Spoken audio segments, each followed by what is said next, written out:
Welcome to my channel. இந்த video பிடிச்சிருந்தா மறக்காமல் நம்ம சேனலை சப்ஸ்கிரைப் பண்ணுங்கள்.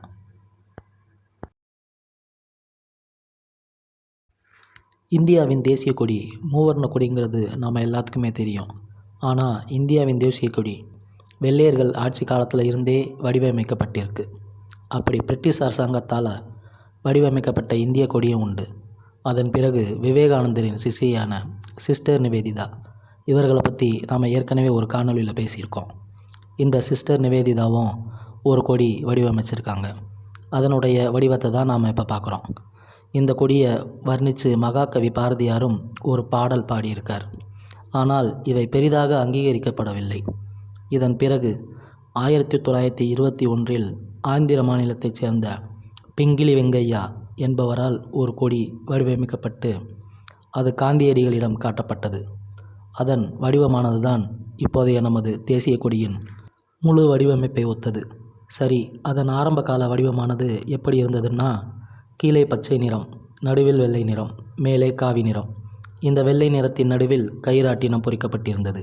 அதன் பிறகு மகாத்மா காந்தி, ஜவஹர்லால் நேரு மற்றும் காங்கிரஸ் கட்சி நிர்வாகிகள் அனைவரும் பேசி இந்த கொடியின் நடுவில் இருக்கக்கூடிய கயிறாட்டினத்திற்கு பதிலாக அசோக சக்கரம் பொறிக்கலாம் என்று முடிவெடுக்கப்பட்டது. இவை அனைத்துமே இந்தியாவின் சுதந்திரம் அதிகாரப்பூர்வமாக அறிவிக்கப்பட போகிறது என்று தெரிந்தவுடன் தீவிரமாக நடைபெற்றது. இந்த கொடியின் மூவர்ணத்தின் இரகசியத்தை காணொளியின் கடைசியில் சொல்கிறேன். இந்தியாவின் சுதந்திரம் அதிகாரப்பூர்வமாக அறிவிக்கப்பட்டவுடன் சுதந்திரம் பெற்றதை உணர்த்தும் விதமாக அரசு சார்ந்த இடங்களிலும் பொது இடங்களிலும் சுதந்திரத்தை கொண்டாடும் விதமாகவும் தேசிய கொடியை கொடிக்கம்பங்களில் ஏற்றி பறக்கவிட வேண்டும். மக்களின் கைகளிலும் கொடுக்க வேண்டும். அதற்கு பல லட்சம் கொடிகள் தேவைப்பட்டன. இந்த கொடிகள் கதர் துணியால் தயாரிக்கப்பட வேண்டும். இவை எங்கு தயார் செய்யலாம் எனும் பொழுது நெசவுக்கு பெயர் பெற்ற காஞ்சிபுரமும் வேலூர் மாவட்டம் குடியாத்தம் பகுதியும் தேர்வு செய்யப்பட்டது. அப்பொழுது குடியாத்தம் பகுதியைச் சேர்ந்த வெங்கடாச்சலம் என்பவர் குறிப்பிட்ட 3-4 மாதத்திற்குள் நான் தயார் செய்து தருகிறேன் என்று ஒப்புக்கொண்டார். முதியவர்கள், இளைஞர்கள் என்று அனைத்து மதத்தவராலும் ஒன்று சேர்ந்து தயார் செய்து கொடுக்கப்பட்டது நம் தேசிய கொடி. அதிலும் டெல்லி செங்கோட்டையில் பறக்கவிடப்பட்ட கொடியானது மிகவும் பெரிய பிரம்மாண்டமான அளவினை கொண்டது. இது பிரத்யேகமாக தயாரிக்கப்பட்டது. இதனை அப்போதைய நம் நாட்டின் முதல் பிரதமர் ஜவஹர்லால் நேரு அவர்களால் நம் நாடு சுதந்திரம் பெற்றுவிட்டது, நம்முடைய தேசிய கொடி இது என்று அதிகாரப்பூர்வமாக தெரிவிக்கப்பட்டு டெல்லி செங்கோட்டையில் 1947 ஆகஸ்ட் 15 முதலில் பறக்கவிடப்பட்டது.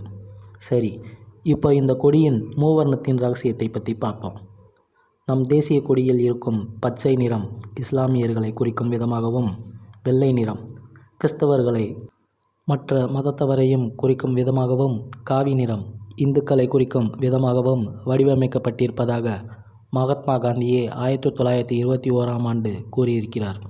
ஆனால் 1929 பச்சை நிறம் நிலத்தின் வளம், வளர்ச்சி மற்றும் நல்லிணக்கத்திற்காகவும், வெள்ளை நிறம் அமைதி, உண்மை மற்றும் தூய்மைக்காகவும், காவி நிறம் நாட்டின் வலிமை, தைரியம் மற்றும் தியாகத்திற்காகவும், அசோக சக்கரம் நீதி, தர்மம் மற்றும் சட்டத்தின் முன்னேற்றத்திற்காகவும் என்று கூறி தன் கருத்தை மாற்றிக்கொண்டார் மகாத்மா காந்தி. சரி, மகாத்மா காந்தி 1921 கூறியதன்படி மத நல்லிணக்கத்திற்காகத்தான் நம் தேசிய கொடி வடிவமைக்கப்பட்டிருக்கிறது என்று நாம் அனைவரும் தெரிந்து கொண்டோம். அதேபோல நமக்குள் எந்த கருத்து வேறுபாடுகளும் இல்லாமல் நாம் அனைவரும் இந்தியர்கள் என்ற ஒற்றை சொல்லால் ஒற்றுமையாக வாழ்வோம்.